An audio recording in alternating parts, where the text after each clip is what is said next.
In the beginning, when the world was still young and the gods roamed freely among mortals, there existed one deity whose feet barely touched the ground. Hermes, the son of Zeus and the nymph Maia, was born under the twinkling stars, already destined for greatness. From the moment he took his first breath, he was imbued with a spirit of mischief and a thirst for adventure that would shape his existence. As a child, he was a trickster, stealing his brother Apollo's cattle before he could even walk properly, weaving tales and illusions that left the other gods both amused and exasperated. Yet, it was not only this playfulness that defined him. Hermes was also a bridge between worlds, a guide for souls, and a protector of commerce and communication. As he grew, Hermes learned the art of speed, mastering the winds that danced around him. He adorned himself with winged sandals that allowed him to traverse the heavens and the earth in the blink of an eye. His caduceus, a staff entwined with two serpents, symbolized his dual role as a messenger and a guide, a tool that held the power to bring peace and resolve disputes. He became known as the herald of the gods, darting between Olympus and the mortal realm, delivering messages that could alter destinies and weaving through the fabric of fate itself. Yet, Hermes's role extended beyond mere messages.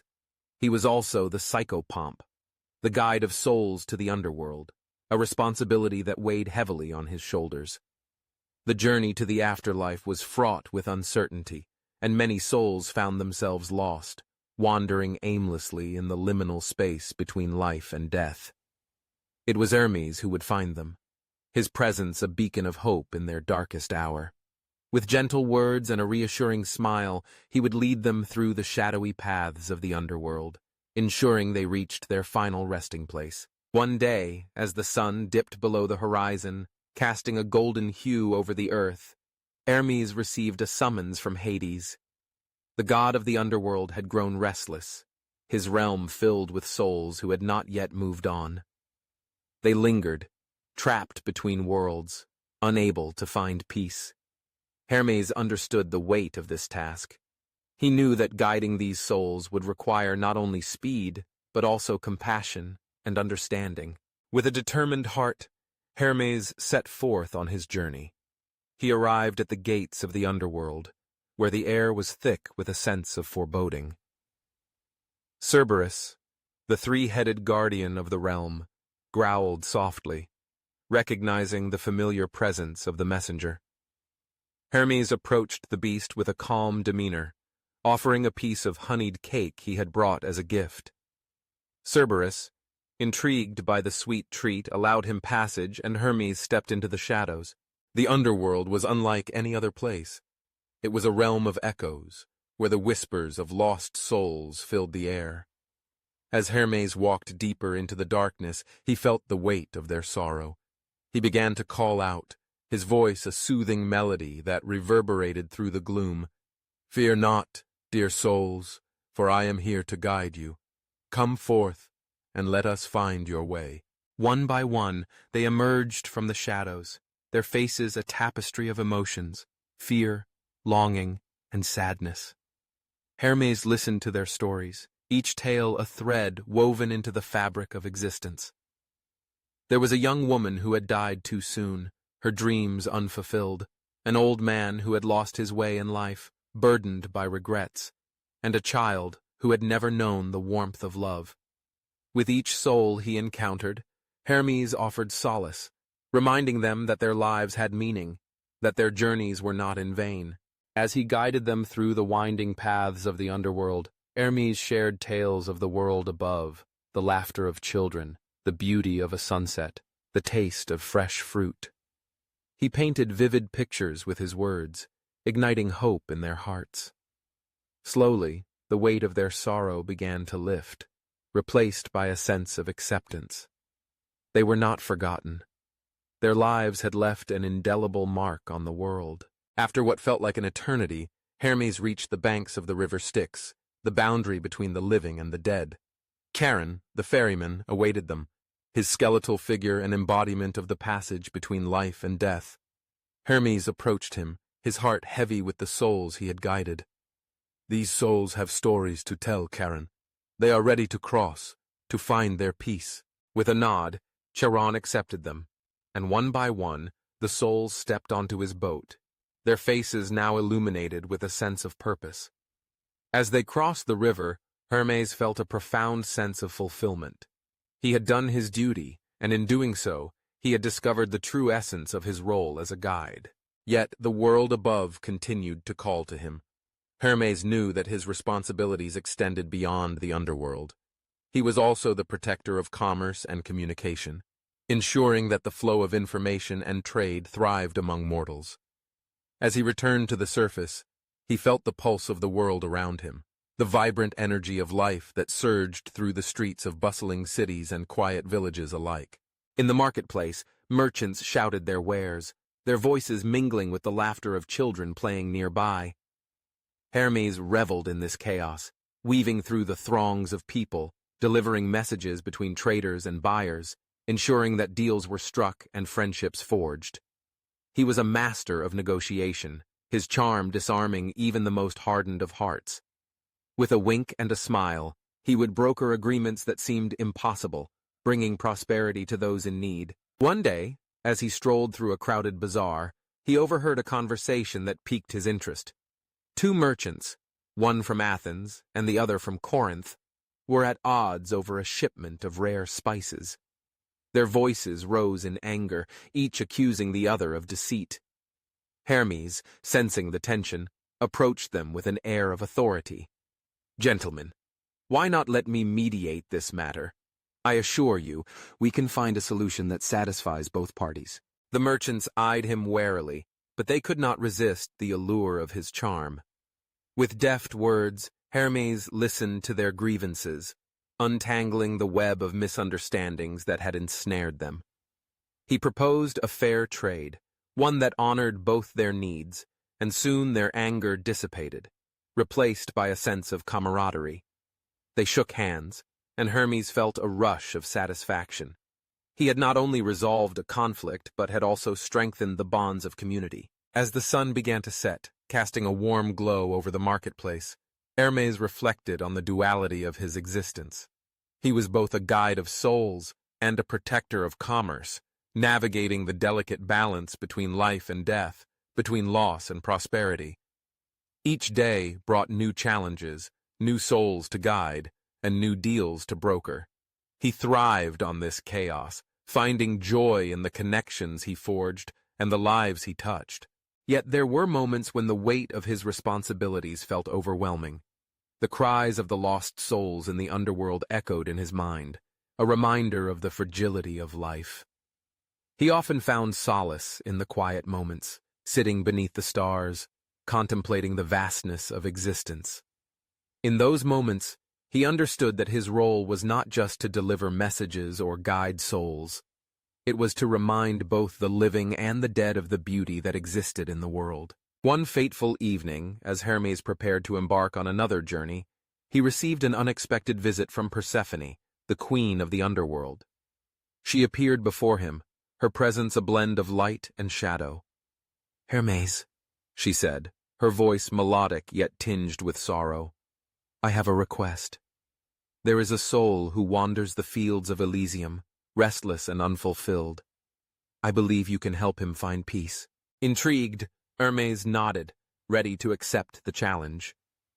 Persephone led him to the realm of Elysium, a place of beauty and tranquility, where the blessed souls resided in eternal bliss. Yet, amidst the serenity, they found a figure sitting alone, his gaze fixed on the horizon. He was a young poet, his heart heavy with unfulfilled dreams. Though he had been granted a place in Elysium, he felt incomplete, his spirit longing for a purpose. Hermes approached him gently, kneeling beside the poet. "What troubles you, dear soul?" he asked, his voice a soothing balm. The poet looked up, his eyes filled with longing. "I have lived a life of words and dreams, yet I feel as though I have not left my mark. My poems were never shared, my voice was never heard. I fear I will fade into obscurity, forgotten by time." Understanding the weight of his sorrow, Hermes smiled softly. "Your words are not lost, dear poet. They live on in the hearts of those who resonate with your spirit. Let me show you. With a wave of his hand, Hermes conjured images of the poet's verses, bringing them to life in a dazzling display of light and sound. He showed him the faces of those who had been moved by his words, the tears shed in moments of joy and sorrow, the connections forged through shared experiences. The poet watched in awe as his creations danced before him, the essence of his spirit woven into each line. Tears streamed down the poet's face as he realized the impact of his art. But how can I reach the living? How can I share my voice with the world? Hermes placed a reassuring hand on his shoulder. Your journey is not yet over, dear friend. You have the power to inspire others, to ignite their passions and dreams. Embrace your gift and know that your words will transcend time. With newfound determination, the poet nodded, his heart swelling with purpose. As Hermes guided him back to the threshold between the living and the dead, the poet felt a sense of liberation. He understood that his legacy would not be defined by the recognition he sought, but by the lives he touched through his words. As Hermes returned to the surface, he felt a renewed sense of purpose. He had witnessed the profound connection between souls, the impact of art and communication on the human experience. He knew that his role as a messenger and guide was not just about delivering messages. It was about weaving the threads of existence into a tapestry of shared stories and dreams. In the days that followed, Hermes continued his work with vigor, guiding souls through the underworld and facilitating commerce among mortals. He reveled in the chaos of the marketplace, the laughter of children, and the beauty of life itself. Each encounter, each story, added to the rich tapestry of existence, and Hermes embraced his dual nature with open arms. Yet, as the seasons changed and the world evolved, Hermes found himself reflecting on the nature of his responsibilities. The balance between guiding souls and protecting commerce became increasingly complex. He witnessed the struggles of mortals caught in the web of greed and ambition, where communication faltered and misunderstandings led to conflict. It was a reminder that even in the light, shadows could linger. Determined to address these challenges, Hermes devised a plan. He would create a festival, a celebration of communication and connection, where mortals could come together to share their stories, their dreams, and their aspirations.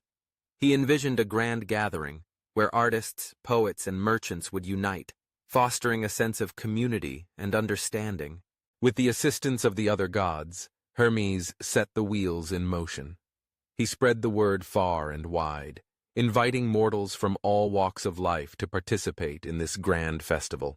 The excitement grew, and soon the air was filled with anticipation. On the day of the festival, the world came alive with color and sound. Stalls adorned with vibrant fabrics showcased the wares of merchants, while musicians played melodies that resonated in the hearts of all who listened. Poets recited their verses, their words weaving a spell of enchantment that captivated the audience. Laughter echoed through the streets as families gathered to celebrate the beauty of connection.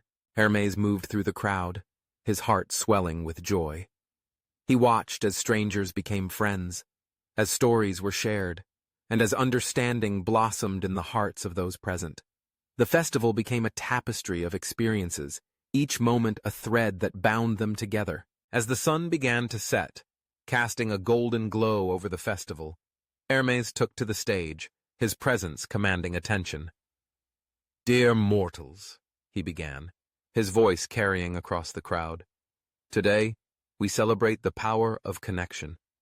In a world filled with chaos, let us remember the importance of communication, of understanding one another. Each of you has a story to tell, a dream to share. Embrace it, for it is the essence of your existence."